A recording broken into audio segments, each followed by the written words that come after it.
Məktəblərarası Milli Hakatonun qeydiyyat və ilkin seçim mərhələsi artıq yekunlaşıb.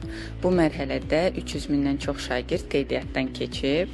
Bu da ölkəmizdə IT və proqramlaşdırma sahəsinə olan marağın göstəricisidir. 28 mart tarixində qeydiyyat prosesi artıq başa çatdı və biz növbəti mərhələyə keçən 15 min şagirdin siyahısını tərtib etdik.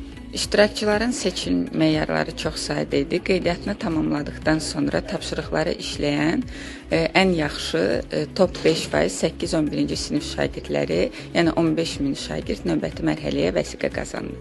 Növbəti mərhələ 15-20 aprel tarixlərini əhatə edəcək və bu əyani imtahan mərhələsidir, hansı ki şagirdlər müəyyən olunmuş imtahan mərkəzlərinə gələrək platforma üzərindən tapşırıqları yerinə yetirəcəklər. Biz burada şagirdlərin rəqəmsal bacarıqlarını və proqramlaşdırma biliklərini qiymətləndirəcəyik. Ümid edirəm ki, bu yarışda iştirak edəcək şagirdlər öz bacarıqlarını daha da inkişaf etdirərək IT sahəsində uğur qazanacaqlar.